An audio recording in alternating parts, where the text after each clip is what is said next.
Hello, hello, hello. Welcome to the Brighter Podcast. And my name is Batsheva. My name is Chelsea. And my days are so much brighter thanks to Chelsea. And my days are so much brighter thanks to Batsheva. And we are so happy and excited to welcome you to episode 7, the topic of which is so near and dear to our hearts because we just went through it. Today we're going to be talking about whether an extended fast is right for you. Maybe 3 days, maybe 5 days, maybe 7 days, or even beyond if you are a fasting guru. And before we get into the episode, we want to make sure to all arrive in this wonderful digital energetic space that we are sharing together. So let's do that by taking together 3 calming, centering breaths. So go ahead and through your nose, breathe in calm, quieting energy, and breathing out anything that's ready to go, let it go. Second breath, breathing in calming, quieting, soothing energy. Breathing out anything that wants to go, let it go. Third breath, breathing in loving, soothing energy. Breathing out whatever's ready to go, let it go. Awesome. Welcome, welcome. So Chelsea and I just not even 2 weeks ago survived and thrived in various degrees after completing a 3-day water fast in my case, and in Chelsea's case, A 7-day water fast, which is my longest fast to date. And is freaking insanely incredible. I am bowing down to you. Quite the journey. And the way both of us got into this whole crazy escapade, and we roped in my sister, Chelsea's husband, and one of Chelsea's friends, was because Chelsea had the good fortune to come upon a podcast. Yes, the Know Thyself podcast with Andre. I love his podcast. He is amazing at interviewing, and also he just has the most interesting guests on there. It's all about health, spirituality, wellness, elevating yourself and bettering your life and those around you. And so I had been seeing Dr. Mindy Pell's information on my Instagram, and some other friends had shared things in regards to fasting and diet and female cycle. And so she'd been on my radar. And then whenever I saw her on the Know Thyself podcast, I thought, oh, I'm going to give this a listen. After listening to it, hearing all about not only fasting, but her take on menopause, which is going to be her next book, I was really excited to share that portion with some people, Batsheva being one of those. And everyone seemed to love it. Before I knew it, they were ready to jump into the fast. Exactly. And I actually am very, very picky when it comes to podcasts. I cannot bear to listen to something that doesn't feel soothing, comforting, inspiring, interesting. I have a high bar when it comes to podcasts for whatever reason. And this podcast that Chelsea shared with me, the Know Thyself podcast interview with Mindy Pels, highly recommend, just lit me up in every direction, inspired me, informed me. And I immediately shared it with my older sister, who she and I are on parallel paths in many ways, spiritually and health-wise. She lives on the East Coast. You may remember in our very first episode, she was the one who I asked if she'd ever heard about Vipassana, because I knew she did a lot of yoga and it sounded like Shavasana to me.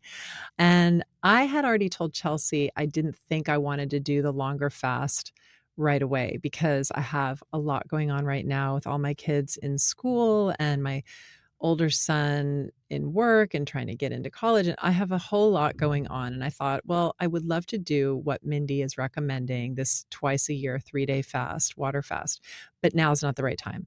But when I told my sister about it, she just took the bull by the horns and she went online, found out that Mindy was starting her fast and inviting basically all her millions of followers to do it with her at the same time, this 3-day fast. And my sister's like, "Well, I'm gonna do her fast." And I was like, "Wait, what?" I'm like, "Wait, okay, if you're doing it, I'm definitely doing it too." Like, I'm the younger sister, I'm, like, not gonna let my older sister do something cool without me.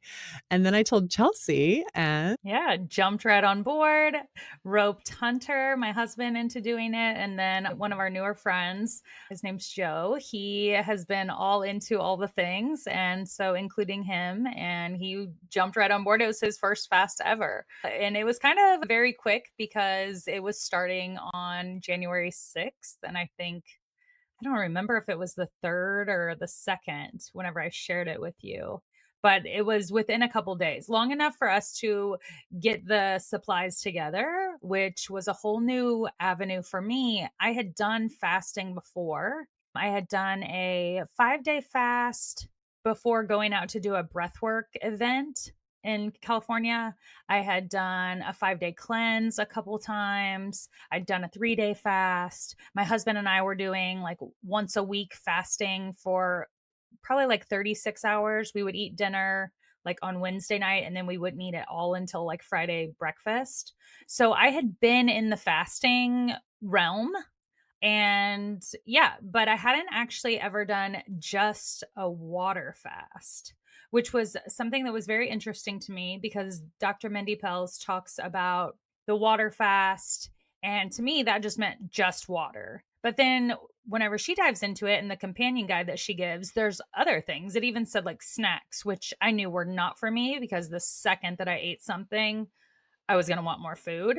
But it was just really fascinating. I will say that this fast, I learned so much more about fasting and about the body and really the phases that it goes through. So that was huge for me. my sister had introduced me to intermittent fasting years ago. She researched all the science of it, and I just listened to her because she's my, channel for all the things scientific, and I trust her. And so I've been doing intermittent fasting, which is you have, like, a small window, maybe 3 to 6 hours within each day that I'll eat. Usually, it's around 5 to 6 hours, and but outside of that, you just have coffee or tea or water. And then sometimes my sister, I found out, was actually doing what you were doing, like once a week, a longer fast as well. It's very healthy.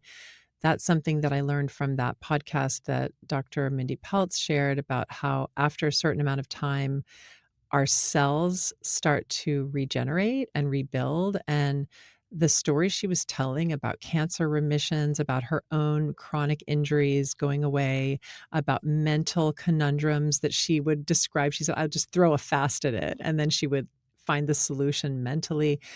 And I just thought, ooh, physically, I really want that for myself. And she was saying sort of 3 days is like the standard to be able to really get to that place, but you could do longer. And so initially, Chelsea and I were like, the girls who are like have the drive to do the thing the best way and, go the distance. And so we're like, we're going to go for 5 days and maybe no one else will do that, but we will.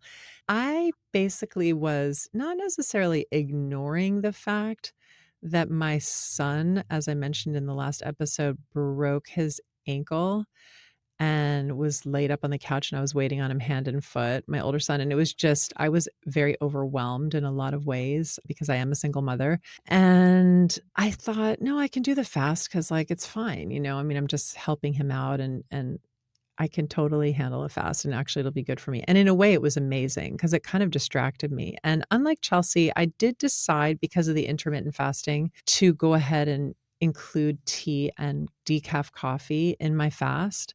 And interestingly, I won't do that next time. Like, I'm interested to do just the water and electrolytes, but yes, the electrolytes, and thanks to Chelsea and Dr. Mindy, I invested in a keto mojo. What is it called? Yeah, keto mojo. That's me too. I had never, in all the fasts that I've always done, I had never checked my blood sugar. I was kind of just like, oh, what am I feeling like? But really being able to measure different things and where you are blood sugar wise throughout the day, because she recommends checking it in the morning, in the afternoon, and in the evening. And then also keeping track of, like you said, electrolytes. I'd never done electrolytes before. In previous fasts, I had done like some herbal tea Or typically in the afternoon, whenever I started to get hungry, I would do a very small cup of coffee just to kind of curb my appetite and give me a little bit more energy, just black coffee. But this time I decided to go off of that. But she explains how the electrolytes actually help to feed the cells. So then maybe your cells aren't hungry. So then maybe you're not feeling those actual hunger cravings, which for me was huge, life changing. I used a brand. She has a couple brands that she recommends on her website.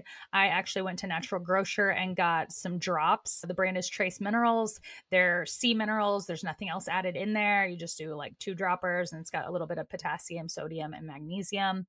I did that 2 to 3 times a day per the bottle. You can do like to 4 times a day.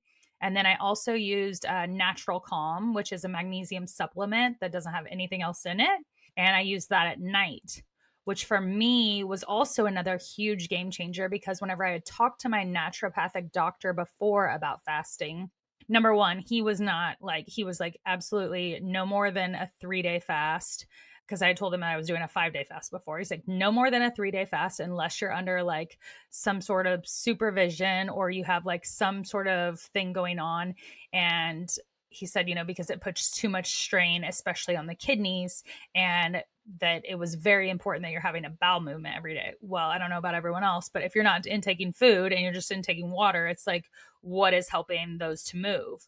Well, I found, so he had recommended before self enema, which let me tell you, if you've never experienced that, not a great time. Definitely not one of my more fun things I've done. So, but having the magnesium supplement at night, the Natural Calm, it actually did keep things moving.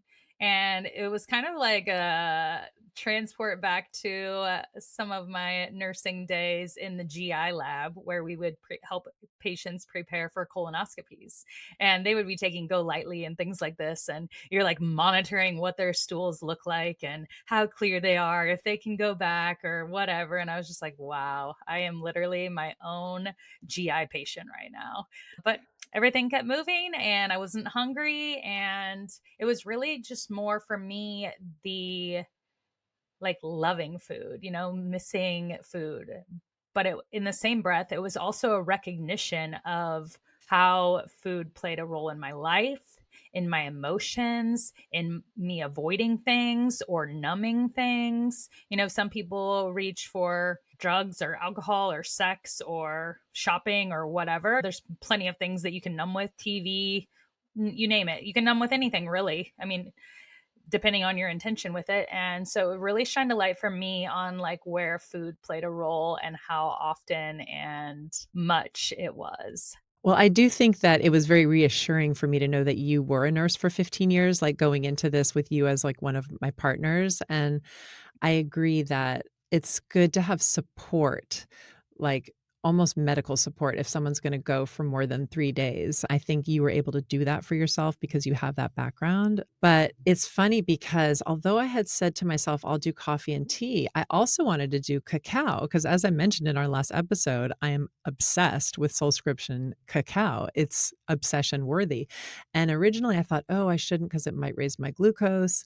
And then I used my keto mojo and I measured it before and then a half an hour after I drank the cacao, and it actually lowered my glucose by 10 points, which can be a really, like, healthy, wonderful hack. But then I did a little bit more of a deep dive and understood that because of the fats in the cacao itself, it would sort of not be the true fasting state that I was going for, and like with an intermittent fast or with this longer fast. So I did decide to forego the cacao. And I had not done ever a longer fast than 1 day. But because of my Jewish life, I every year fast completely for 25 hours on Yom Kippur.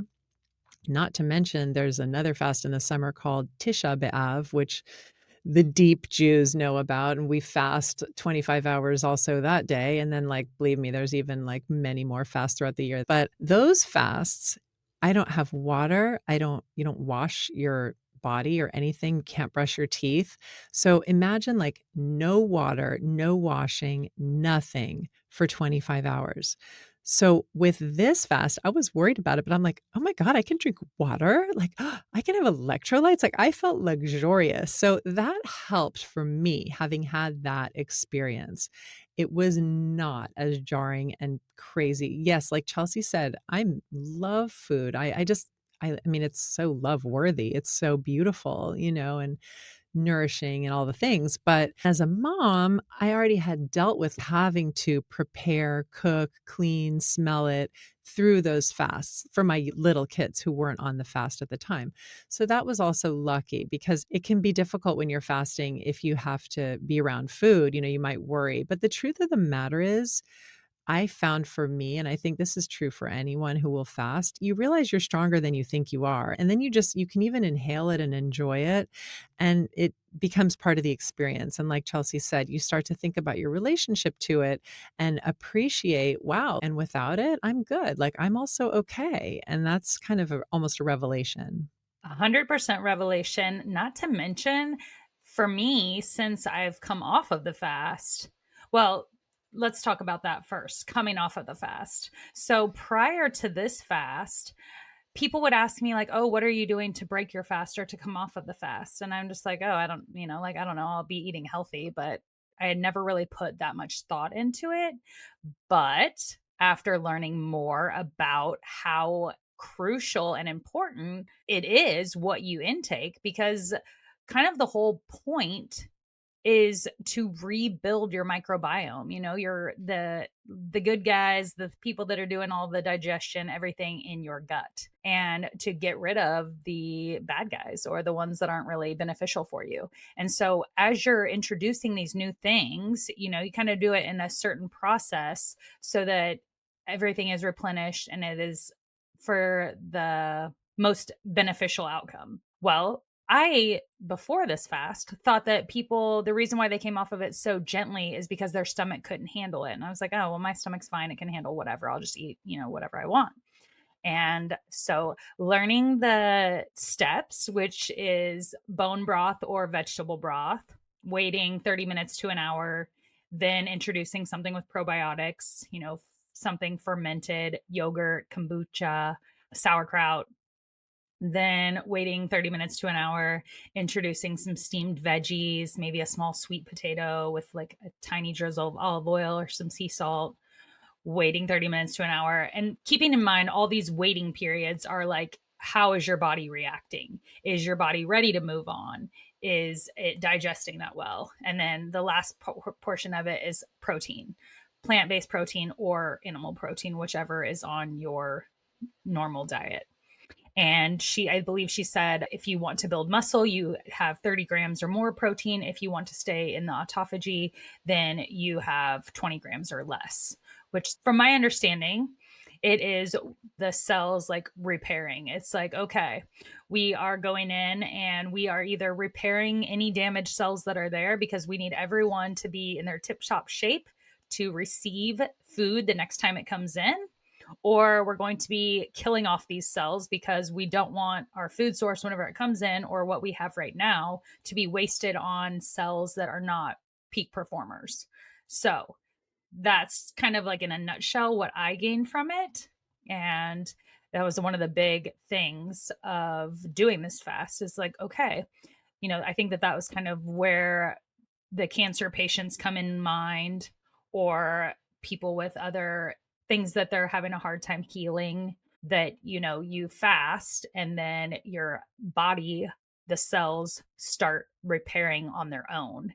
You don't need to be giving yourself anything outside. Your body already has everything it needs inside of itself for you to be and heal and become, which is really the part about the fasting that resonates so much with me, because that's what like, yeah, of course, I love all these things. I love plant medicine. I love breath work. I love all the things that we can do. And also, it's like you have everything that you need right inside you. It's just taking the time and giving it the attention, giving it the intention, and sitting with it and loving and being, not necessarily doing or consuming.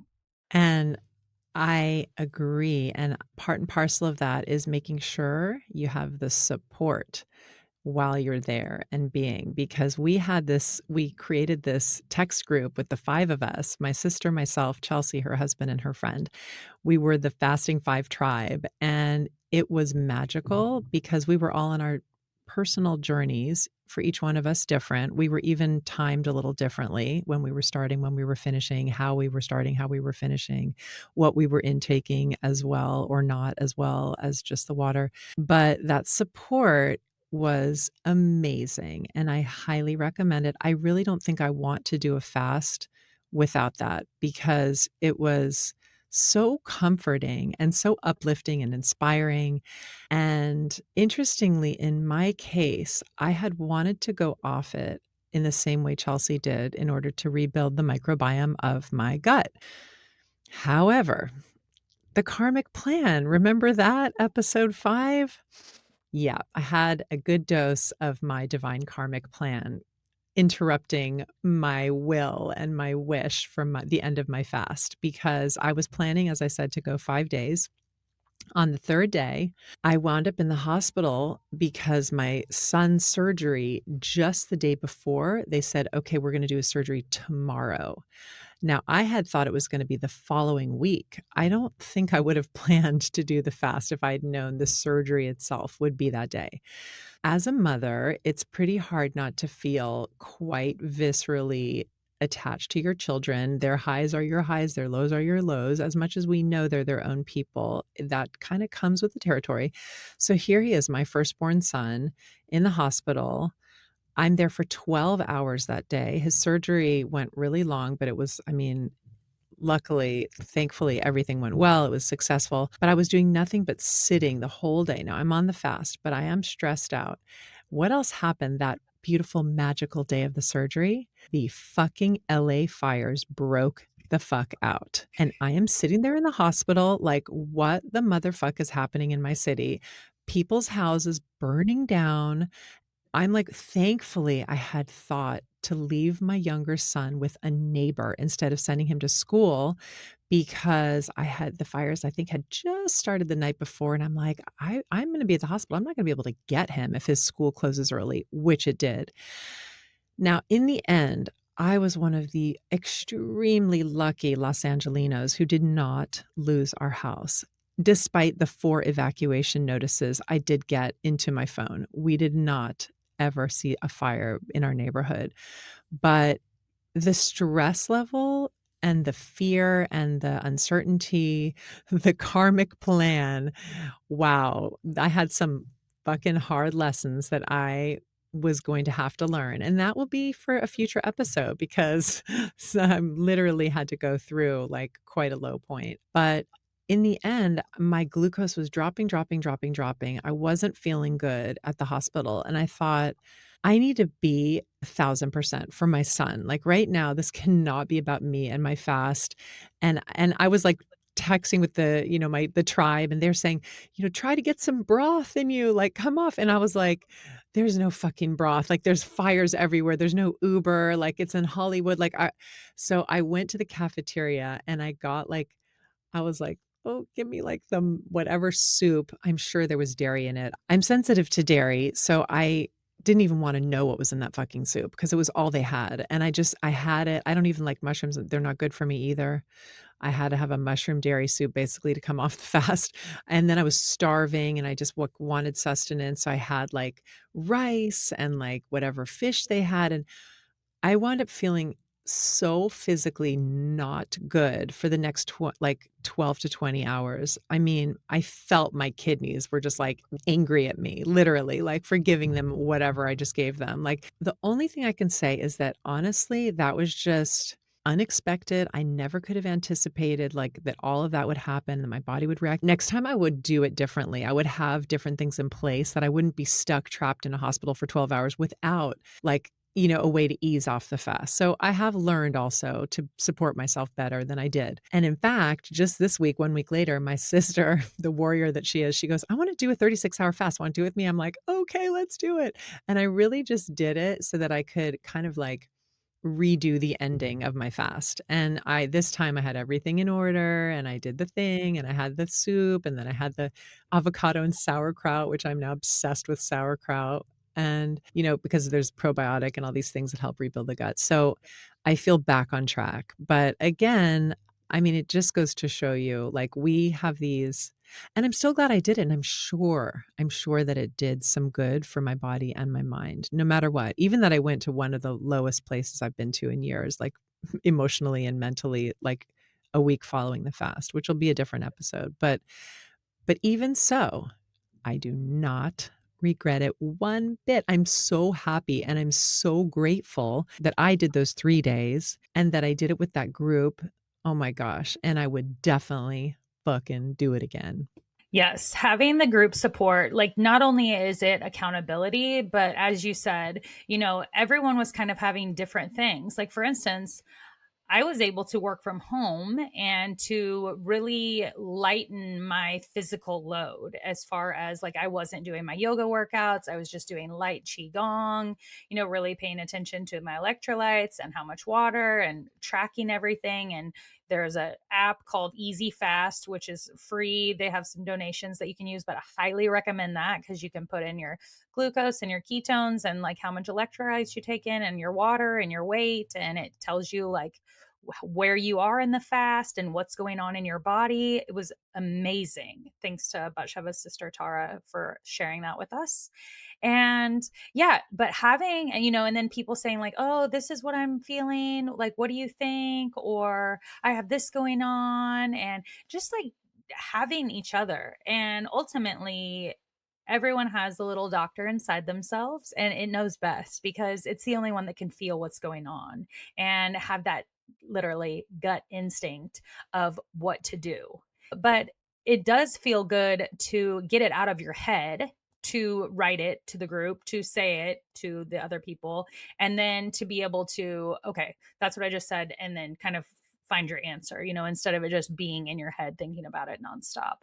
So, highly, highly, highly recommend having a support group, at least one person that you can share that with. I think it's amazing that Dr. Mindy had like that huge group online.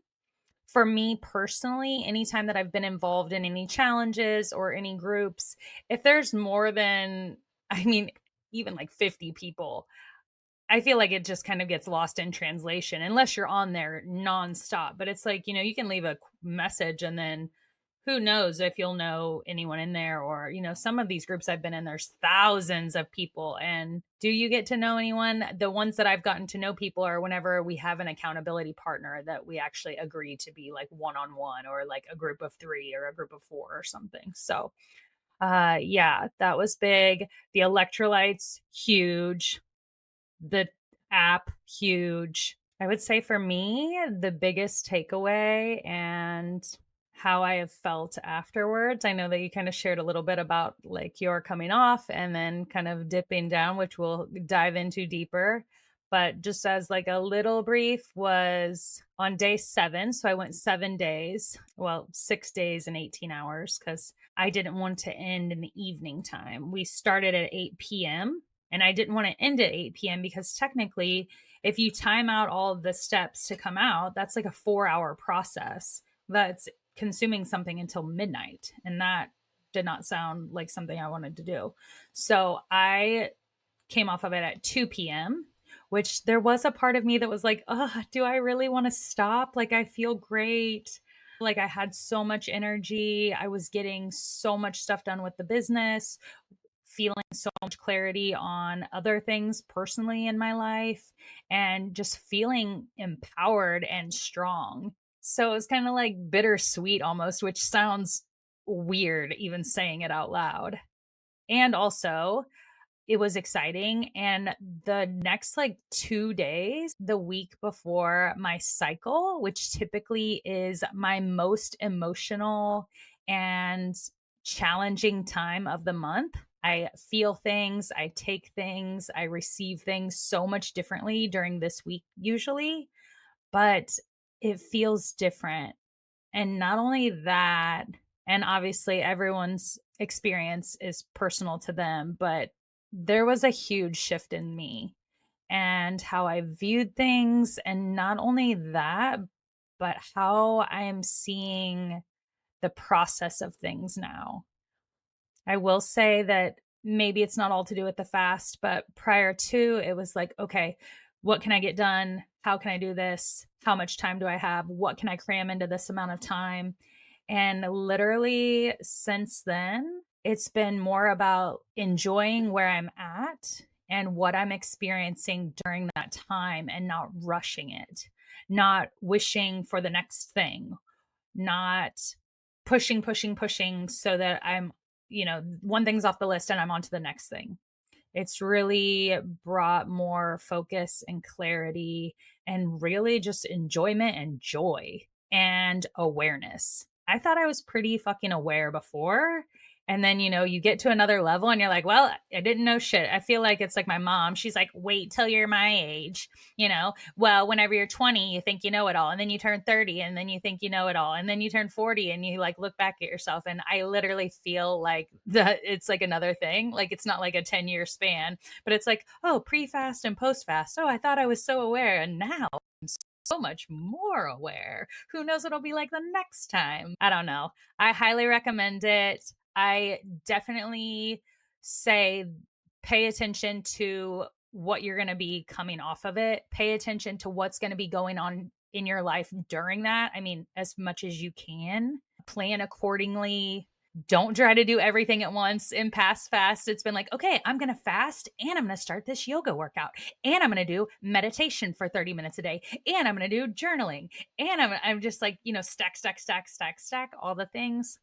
This time I just focused on one thing, and that was the fast. And it worked out really beautifully for me. The keto mojo measuring, which ours showed up late. So we just went to Walgreens and got a blood glucose monitor, which was really helpful. Monitoring the ketones as an ICU nurse, we didn't even have like bedside monitoring for ketones. That wasn't something, if we were measuring ketones, it was for somebody that was in DKA and we were sending that stuff to the lab. So I hadn't really had a ton of experience with ketones, but having the little finger prick where you can tell where your ketones are and then knowing what role those play was really fun for me. And yeah, the electrolytes, the electrolytes, the electrolytes, the electrolytes.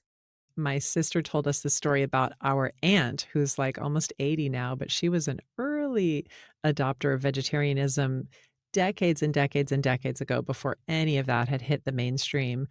And she used to fast for health. And my sister remembered her telling her, when I fast, I slow. And that's kind of what you were explaining. You started to appreciate the process. And I agree, even that your head sometimes gets a bit spacey from the fast. I so appreciated it because it made me slow down. So this is an added bonus, and it's not something to be afraid of. It's actually something to embrace and learn from and absorb. So we Yeah. thank you so much for listening to this Yeah. episode 7 and for joining us on this magical journey into stories, tools, techniques that brighten your life. We hope that this one made your day brighter, and we look forward to seeing you on the next episode. Yes. And if you have any experience with fasting, if you have any resources or any doctors or any groups or anything that you would like to share, we'd love for you to put that in the comments, reach out to us. We'd love to connect. And, the more that you know, the more you know. And the more that you can apply those different things to your life and your own experience, because, like we said, everyone's on their own journey, everyone's experience is different. So, being able to relate and see other situations, I think is always beneficial. Do you want to end with a little dubs for our fasting? Yes, ma'am. That's right. We're going to share one win, one wow, and one wish as we did last episode. And this time it's my turn to think of a win and a wow from today. And then Chelsea will share a wish. So let me think about it. The win for today was that I went swimming. I actually love to swim so much at the public pool in Culver City. It is my jam, but it's sometimes hard to find the time, etc. And luckily in LA, the air is clear enough from the fires, and my schedule had an opening. And I was like, oh my gosh, I'm gonna have to come back and record the podcast and probably have like goggle imprints under my eyes. But I took my opening and I did it and I felt so amazing. And that was my first win. My first wow is that during my hour of Vipassana meditation this morning, which I do almost daily, I was gifted with a vision for the beginning and the end of the screenplay that I'm starting to develop. It's such a gift that I got those images because now with those bookends, I can really start to take the story that I'm developing and imagining to the next level. And for me, working on a project like that, a creative project, it's so lights me up. It brings me so much happiness and joy, especially when little puzzle pieces get put together along the way, that it literally did make my whole day brighter. All right. So for me, the wish, actually earlier today, I recorded some clips on how to prepare ceremonial cacao. And it was really insightful for me because I had never used all the different techniques side by side. Like I'd done them like, oh, one day, one the next, but never had I had like side by side taste and texture and all the comparison, which was huge. And so my wish for it is that I'm wishing that the editing of the video and the final outcome is beautiful, it's fun, it's educational, and it's something that all the recipients of the cacao find informational and beneficial in their own cacao journey. Amazing. I loved even your earlier total like bootleg video that I got a hold of from you that you made for a friend, because just seeing that was so helpful to me to be able to prepare the cacao in a way that made it really yummy and perfect. So, yay, I'm excited. Wonderful. All right. Well, I think that that's all. Thank you again for joining us. May your life be brighter and brighter, and we'll see you next time. See you next time. We love you. Bye.